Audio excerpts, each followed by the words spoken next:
Halo teman-teman, jumpa lagi bersama kakak di channel Guru Les. Nah, pada video kali ini kita akan melanjutkan pelajaran kita tentang bilangan bulat. Kita akan belajar tentang penjumlahan, pengurangan, dan juga sifat operasi hitung yang bisa digunakan pada penjumlahan dan pengurangan. Oke, langsung aja ya. Yuk, kita pertama-tama kita ingat-ingat dulu nih gimana sih cara kita melakukan penjumlahan. Gimana sih 7 tambah 5? Ya mungkin kalau di awal-awal di SD kita diajarkan dengan cara apa ya? Bilangan ya. Jadi kita mau menggambarkan garis bilangan.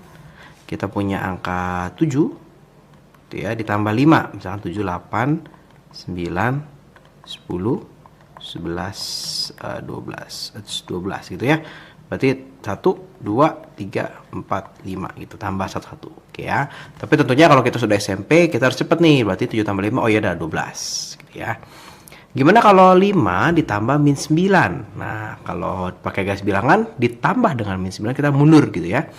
Nah, kalau sekarang kita akan coba perhatikan seperti ini. Berarti kalau ditambah dengan minus, nah berarti sama aja dengan 5 dikurang 9 nih. Plus ketemu minus berubah menjadi minus. Jadi kita punya min 4 ya. Gimana dengan min 6 ditambah 3? Nah, kalau min 6 tambah 3 tentunya kita kalau gambar garis bilangan ya udah kita dari min 6, min 5, min 4, min 3, min 2 ditambah 3 berarti 1, 2, 3 gitu ya. Berarti 1, 2, 3 berarti jadinya min 3 jawabannya. Nah, gimana sih kalau kalian bingung caranya gimana? Ya anggap aja ini 6 dikurang 3 nih. Tapi hasilnya masih minus. Kenapa? Karena punya utang 6 baru bayar 3. Berarti punya utang 3, min 3 ya. Gimana kalau min 3 ditambah min 5? Oh, ini berarti min 3. Gimana tadi? Ini jadi minus 5. Jawaban adalah min 8. Oke ya. Kita ingat ya bagaimana menjumlahkan ya. Oh, ini masih ada lagi satu. Min 10 ditambah 12 dikurang min 5. Ya udah berarti tinggal kita buka aja nih. Min 10 ditambah 12 dikurang 5. Berapa nih jawabannya? Gimana cara ngitungnya? Ya udah hitung satu-satu aja. Min 10 ditambah 12. Oh, ini berarti 2 dikurangi 5. Berapa ya jawabannya? Oh, ini min 3. Oke ya, gampang ya. Oke, gimana dengan pengurangan? Sama aja. 9 kurang 3 berarti ini 6. Kalau dengan garis bilangan berarti kalau kurang tuh ke samping. Berarti ini dari 9 lengkap 3. 1, 2, 3, 8, 7, 6. Oke ya, kalau mau pakai garis bilangan. Bagaimana dengan 4 dikurang min 7? Nah, minus ketemu minus gitu ya. Kalau kita buka kurung ya, itu jadi plus. Ini jadi 4 ditambah 7 nih. Wah, gampang nih, hasilnya 11 gitu. Gimana dengan min 3 dikurang 12? Ya, kalau pakai garis bilangan tinggal mundur 12 kali. Atau dibalik, ya bisa juga. Nanti kakak ajarin gimana cara baliknya. Ya, berarti ini bisa aja utang 3, utang lagi 12. Berarti utang 15. Berarti min 15 gitu ya. Bagaimana dengan min 7 dikurang min 5? Oh, yaudah berarti min sama min jadi plus. Berarti ini min 7 ditambah 5. Berarti hasilnya adalah min 2 ya. Nah, gimana kalau gini nih? Oh, yaudah kita hitung satu-satu. Min 9 dikurang 6. Ini berarti ditambah 8. Kenapa plus? Karena min ketemu min ya. Berarti ini min 9 dikurang 6, min 15 ditambah 8, makanya hasilnya adalah min 7. Oke ya, gampang ya. Itu kakak yakin teman-teman sudah bisa nih. Nah, sekarang yang agak lebih sulit, nah, kita akan belajar tentang gimana kalau salah seperti ini, gitu ya. Wah, ini ribet banget nih kak, soalnya ada kurung-kurung banyak. Gimana sih cara ngerjainnya? Nah, cara mengerjakannya adalah kita buka dari kurung yang paling dalam. Nah, kurung yang paling dalam tuh dari mana sih maksudnya gitu ya? Kurung paling dalam itu kalau kita lihat, nah itu adalah kurung yang biasa. Kurung berikutnya kurung siku. Ya, kurung berikutnya biasanya kurung kotak. Tuh. Kurung kurawal terus kurung siku gitu ya. Maka kita selalu mulai dari kurung paling dalam nih. Maksudnya mulai dari kurung paling dalam gimana nih kak? Kita hilangin kurungnya. Nah, pasti ketemu dong plus ketemu minus jadi apa nih? Nah, itu kita tulis ulang. Nah, ini kalau kita tulis ulang menjadi begini. Min 8 ditambah 10 plus ketemu minus jadi minus ya, minus 7 gitu ya, dikurang min 5 ditambah 8, min ketemu min jadi plus 6. Oke. Nah, ini kita tulis ulang lagi nih. Oh, ini min 8. Nah, ini boleh kita hitung dulu. 10 dikurang 7 Berapa? 10 kurang 7 ya. 10 kurang 7 ini adalah 3 gitu ya. Min 5 ditambah 8, 3 ditambah 6 artinya jadi 9. Oke, balik lagi. Berarti 10 dikurang 7. Nah, ini jadi 3 ya. Plus, aku mau plus, jadi plus 3. Dikurang, nah dikurang berapa nih? Tadi kan 9. Min ketemu 9, jadi min 9. Ya. Berapa jawabannya? Tinggal kita hitung. Min 8 ditambah 3, ini min 5. Dikurang 9, hasil adalah min 14. Oke ya, gampang ya. Kita coba lagi. Nah, ini kita tetap mulai dari kurung yang paling dalam. Ya, berarti kita mulai dari sini sama yang ini. Kita tulis lagi nih, ini 29 ditambah kurung siku. Ini nggak ada tanda apa-apa, nggak ada tanda apa-apa, berarti ini tetap min 48 nih. Ya, dikurang min 19. Min ketemu min, jadi apa ya? Jadi plus 118 gitu ya. Nah, ini ada kurung lagi. Nah, ini bisa kita hitung dulu nih. Min 19 ditambah 118. Itu kalau kalian bingung, bisa juga kita hitung 118 dikurang 19. Gitu ya. Berapa nih? Oh, ini 1. Benar ya? Ini 9. 9, 100, berarti 99. Berarti ini 99. Oke, masih positif ya. Positif 99. Kenapa? Karena masih positif dikurang 19. Oke, ini kalau kita tulis lagi 29 ditambah, nah ini belum boleh buka dulu karena kita baru buka yang tanda kurung kurawal. Min 48 dikurang 99 ya. Nah, ini kalau kita hitung berapa nih? Berarti min 48 dikurang 99. Anggap aja 99 ditambah 48. Berapa nih? 7 1 5 157 ya. Cuma ini kan minus jadi min. Ya. Jadinya min 157. Berarti ini 29 ditambah min 157. Oke. Berarti kalau kita buka kurung ya, ini jadi 29 dikurang 157. Gitu. Gampang ya? Tinggal 157 dikurang 29. Berapa nih? 8. 4. Ini kan jadi 4 gitu ya. 14 kurang 2 berarti ini 12. Karena 157 minus, ini minus utang baru bayar 29. Oh, berarti ini masih minus 128. Oke, gampang. Berarti kalau ketemu soal seperti ini, kita mulai dari kurung paling dalam. Nah, sekarang kita belajar tentang operasi hitung. Nah, kita akan belajar dua operasi hitung pada penjumlahan dan pengurangan karena hanya dua ini yang bisa dilakukan di sini ya. Yaitu adalah komutatif atau pertukaran. Ya, misalnya begini, kalau kakak punya 7 tambah 5, bisa nggak sih kita tukar nih? Tukar deh kak. 5 tambah 7. Hasilnya sama nggak? Coba kita hitung ya. 7 tambah 5, 12. 5 tambah 7 sama nih, 12. Oh, berarti kalau penjumlahan. Nah, ini berarti nih kalau penjumlahan. Oke nih. Penjumlahan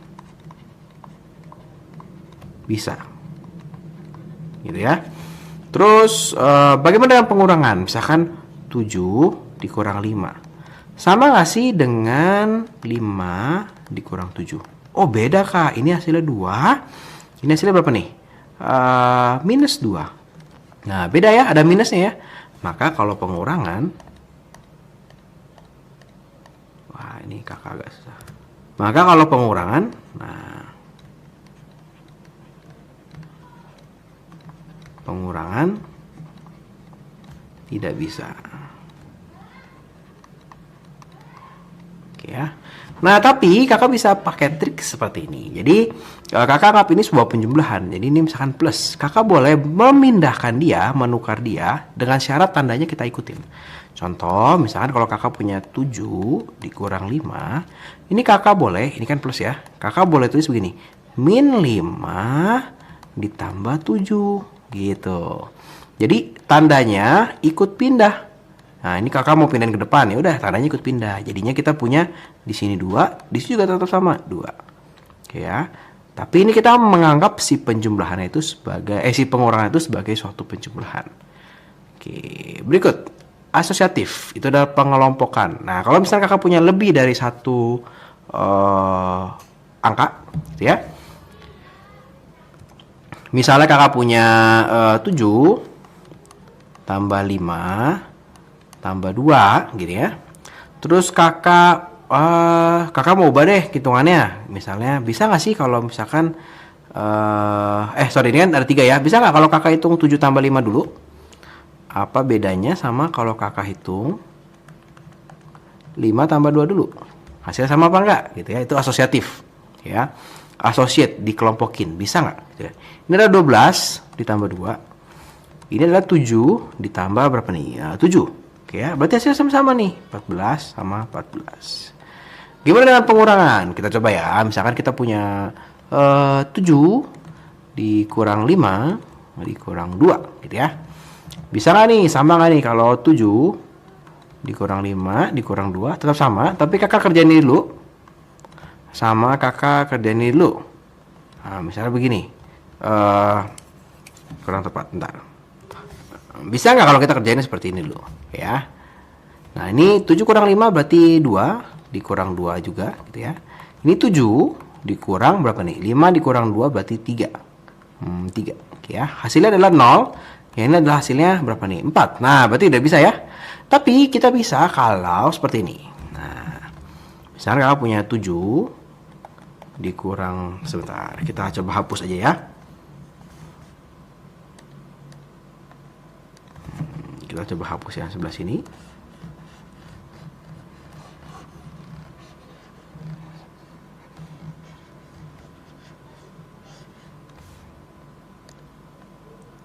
Nah, misalnya kamu punya 7 dikurang 5 dikurang 2. Di sini juga sama. 7 dikurang 5 dikurang 2. Nah, tapi kalau kakak mau mendapatkan hasil yang sama, kalau kakak kelompokan seperti ini, kakak bisa kelompokan seperti ini. Ininya kakak pindahin begini. Nah, tapi ini kan ada tanda dong, hilang dong. Nah, ini harusnya plus gitu. Ya. Jadi sama seperti tadi, kita mainnya kita menganggap dia sebagai suatu penjumlahan. Atau kalau teman-teman bingung, kok bisa sih kak plus? Kalian bisa anggap begini. Ini anggap aja 7 ditambah min 5 ditambah min 2 gitu. Oke, jadi kita kerjain min 5 ditambah min 2 dulu. Atau kita mau 7 tambah min 5 dulu. Sama aja kan? Itu hasilnya akan sama nih. Oh, ini adalah 2 dikurang 2. Kalau kita kerjakan, berarti ini 7 ditambah min 5 ditambah min 2 nih. Min 5 tambah min 2 kan hasilnya min 5 kurang 2, min 7 gitu ya. Nah, ini hasilnya juga sama nih, 0, ini juga 0, sama. Oke. Jadi kalau sebagai pengurangan kita tidak bisa asosiatif dan tidak bisa komutatif. Tapi sebagai penjumlahan bisa, dan itu bisa kita pakai konsepnya dalam pengurangan dengan syarat tandanya kita ikut sertakan. Oke. Nah, ada lagi identitas. Kakak udah bilang ya kalau identitas, kalau penjumlahan dan pengurangan adalah 0. Ini kakak salah tulis. Misalkan kakak punya 7 tambah. Halo teman-teman, jumpa lagi bersama kakak di channel Legurles. Nah, pada video kali ini kita akan melanjutkan kembali pelajaran kita tentang bilangan bulat. Kita akan belajar tentang perkalian, pemangkatan, dan pembagian. Terus apa sih operasi hitung yang ada pada perkalian, pemangkatan, dan pembagian? Yuk langsung aja yuk kita belajar ya. Kita mulai dari perkalian. Kita ingat dulu bagaimana kita melakukan perkalian. 7 kali 5, wah ini gampang ya. Ini pasti hasilnya ada 35. Nah, kakak yakin teman-teman sudah hafal nih karena sudah SMP ya.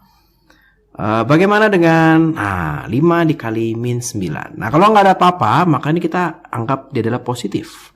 Nah, dalam perkalian, pembagian, dan pemangkatan yang kakak ingin ajarkan adalah kita selalu selesaikan tandanya terlebih dahulu. Kenapa tanda? Karena biasanya kalau SMP nih banyak salah di tanda, salah plus minus doang. Sayang loh, perkalian kalian bisa, cuma tandanya salah. Jadi kita selesaiin dulu tandanya. Plus dikali min, hasilnya adalah minus. Ya, baru kita 5 kali 9, 45. Ya, jadi mikirnya seperti itu. Min dikali plus. Nah, hasilnya adalah min. 6 kali 3, 18. Supaya nggak salah ya. Nah, min kali min, plus. Boleh tulis, boleh nggak? 3 kali 5, 15. Oke, jadi nggak salah. Oke, jadi selalu ingat kerjain dulu tandanya.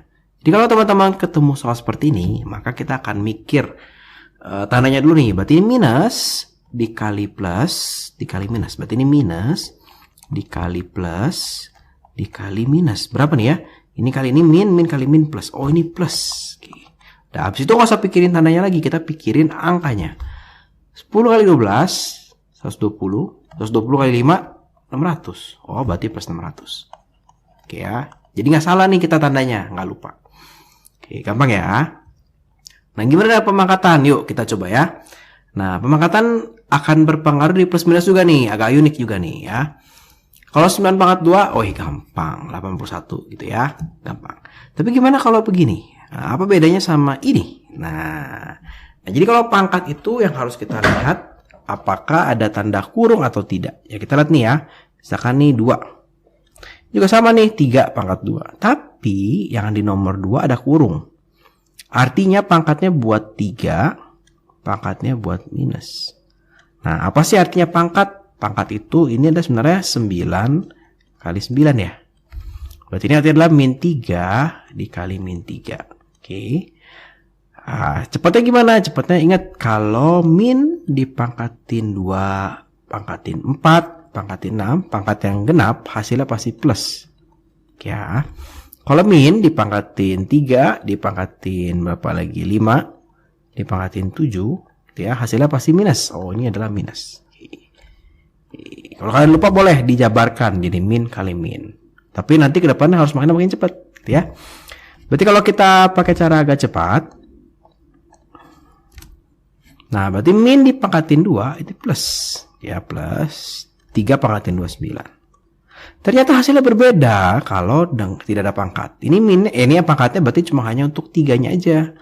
Minnya tidak kena pangkat 2. Artinya ini jawabannya min 9. Tetap nih, karena dia nggak kena pangkat, dia tetap min. Tinggal 3 pangkat 2, oh 9. Nah, bagaimana kalau pangkatnya 3? Nah, ini tadi kakak bilang ya, min dipangkatin 3, artinya adalah minus.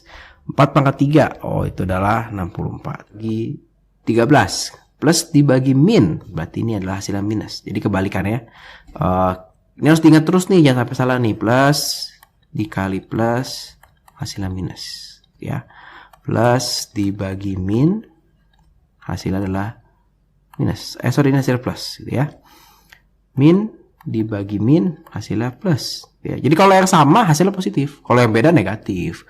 Kalau kita ada perbedaan, kadang-kadang menjadi gesekan dan jadi negatif, gitu ya. Kalau ada persamaan, pasti jadi positif, gitu ya. Plus tambah plus, plus kali plus, min kali min, ya itu pasti positif, ya. Plus dibagi min, min 156 bagi 13, tinggal kita hitung berapa ya 156 bagi 13. Ini kayaknya mau nggak mau pasti pakai itu deh. 156 dibagi 13, mesti pakai apa nih? Susun ke bawah.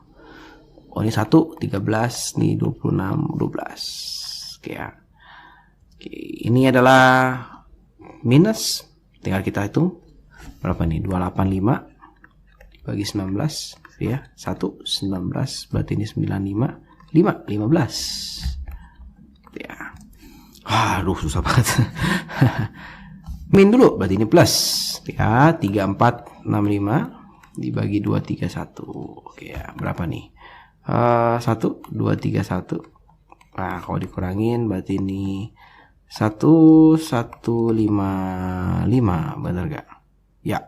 Oke, ini berarti adalah 5 nih kalau tidak salah. Benar gak nih? 5. Ya betul, 5. Berarti ini 15. Oke. Nah, apakah selalu harus menghitung seperti ini? Enggak. Nah, kakak cara ajarkan trik menghitung. Nih, trik menghitung.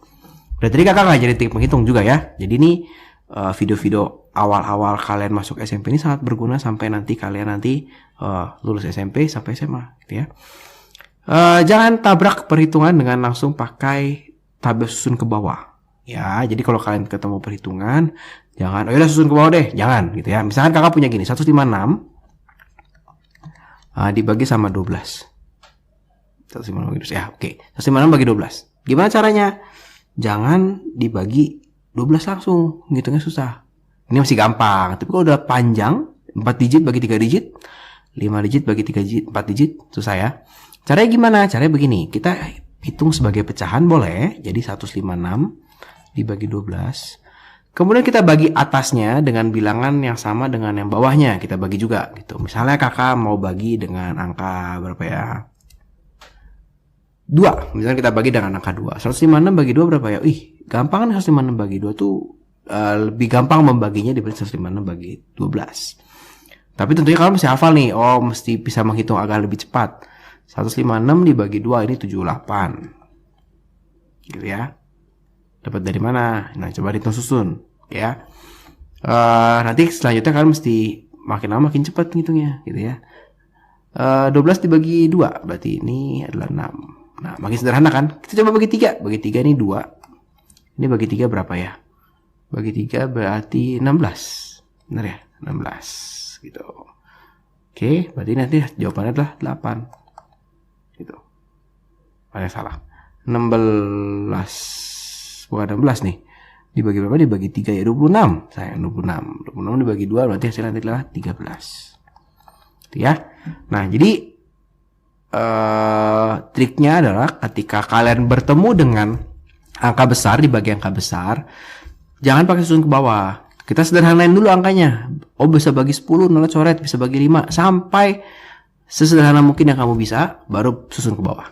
Ya, gitu ya. Nah, sekarang kita belajar tentang operasi hitung. Nah, sama nih, kita akan tahu bisa nggak sih komutatif, bisa nggak sih asosiatif, gitu ya. Komutatif contoh misalkan kakak punya berapa ya, 2 kali 3 sama nggak ya sama 3 kali 2? Sama ya, 6. 6. Kalau 12 dibagi berapa? Dibagi 4 sama nggak nih dengan 4 dibagi 12? Salah, beda ya, ini 3, ini 1/3. Oke, jadi komutatif ini hanya berlaku untuk perkalian. Ya, perkalian boleh. Nah, sekarang gimana dengan asosiatif? Asosiatif misalkan kakak punya begini. 6 dikali 2 dikali 3. Sama nggak nih? Sama 3 dikali 6 dikali 2. Oh, ini hasilnya 12 dikalikan dengan 3, 36.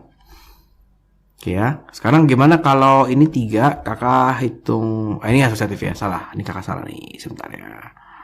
Ini 6, nah kita hapus aja ya. Nah, sifat berikutnya adalah asosiatif. Nah, misalkan kakak punya begini, kita punya berapa? 6 kali 2 kali 3 sama nih 6 kali 2 kali 3. Bisa nggak ya kalau kakak hitung 6 kali 2 dulu? Oh, bisa nih, 12 kali 3. Kalau kakak hitung 2 kali 3 dulu, 6 dikali 6. Oh, ini sama nih kak, 36. Berarti perkalian oke ya, bisa asosiatif. Gimana kalau pembagian? Pembagian misalkan berapa? 144 dibagi 6 dibagi 2. Oke ya. Atau misalnya sama nih, 144 dibagi 6 dibagi 2. Gimana kalau kakak hitung ini dulu nih? Boleh nggak ya? 144 bagi 6 berapa ya? 144 dibagi 6. Nah, ini kalau kita coret bagi 2 bisa 72. 3, ini 24 dibagi 2 sama nggak ya? Sama 144 dibagi, kakak bagi dulu deh, 6 bagi 2, 3 gitu ya. Oh, ini ternyata 12. Ini jauh banget nih, ternyata berapa nih? 144 bagi 3. Nah, ini kalau yang kakak bilang nih, ini sudah tidak bisa disederhanain lagi. Berarti ini 4, 12, 24, 46. Ternyata hasilnya beda. Berarti kembali asosiatif ini hanya bisa untuk perkalian. Gitu ya, pembagian nggak bisa asosiatif. Tapi kalau misalkan agak campuran, kadang-kadang bisa. Contoh, misalnya kakak punya berapa ya? 15 dikali 3 dibagi 5, misalnya gitu. Kalau kakak hitung ini dulu, berarti ini 45 ya, dibagi 5, hasilnya adalah 9. Gimana dengan 15 dikali 3 dibagi 5? Tapi kakak hitung ini dulu. Boleh nih, 15 dikali, hasil sama sih sebenarnya, 3/5. Nah, ini sama aja kan, 5 hasilnya, ini 3 hasilnya 9. Oke, ya, sebenarnya lebih mengubah bentuk 3/5-nya ini ya. 3/5 diubah jadi 3/5. Kira-kira bisanya karena itu, tapi sebetulnya nggak bisa nih asosiatif kalau dikelompokkan di pembagian. Oke, kita coba contoh soalnya. Nah, identitas nggak usah kakak jelasin lagi. Kita contoh di penjumlahan dan pengurangan, hanya ada di perkalian dan pembagian. Maksud sifat distributif itu apa sih? Jadi kalau misalkan kakak punya berapa ya? 3 dikali 10 ditambah 5 gitu ya. Karena dalam kurung biasanya kita akan mengerjakan kurungnya dulu, boleh. Ya, tapi kita boleh juga mengerjakan dengan cara seperti ini. 3 kita kaliin 10 dulu. Berapa ya 3 kali 10 ya? 3 kali 10 itu 30 Kak. Ditambah 3 dikali 5. Nah, 3 kali 5 berapa ya? 15 Kak. Oke, berarti saya 45. Nah, mungkin kalau di soal seperti ini kelihatannya nggak berguna. Nah, tapi nanti di aljabar akan berguna banget. Jadi ingat-ingat ya. Nah, kalau di bilangan bulat kebalikannya yang kita butuhkan. Oke ya. Pembagian sama juga ya. Misalkan kakak punya 15 ditambah 18 ditambah berapa nih? 12, kakak bagi 3. Bagi 3 gitu ya. Ini boleh kakak hitung jumlah dulu. Boleh kakak bagi satu-satu nih. 15 bagi 3. Oh, 5. Tambah 18 bagi 3, 6. Tambah 12 bagi 3, 4. Nah, hasilnya adalah 15 gitu. Boleh. Atau dijumlahin dulu. Berarti ini berapa nih? 30 ditambah 15. Nah, ini hasilnya adalah 45 dibagi 3. Nah, ini hasilnya 15. Nah, sama ya. Sifat distributif ya. Tergantung, bisa dipakai menonton. Selamat belajar. Kalau teman-teman merasa video ini bermanfaat, ayo kita bagikan video ini untuk membantu teman-teman kalian supaya bisa mendapatkan nilai yang lebih baik. Jangan lupa videonya di like dan juga subscribe di channel Le Guru Les. Oke, di video berikutnya kita akan membahas tentang hitung campur. Tadi kita sudah belajar, video sebelumnya sudah belajar penjumlahan, video ini sudah belajar perkalian, pembagian, pemangkatan. Gimana nih kalau dicampur cara hitungnya? Oke, itu di video berikutnya. Jadi jangan lupa tonton video kakak yang berikutnya. Terima kasih.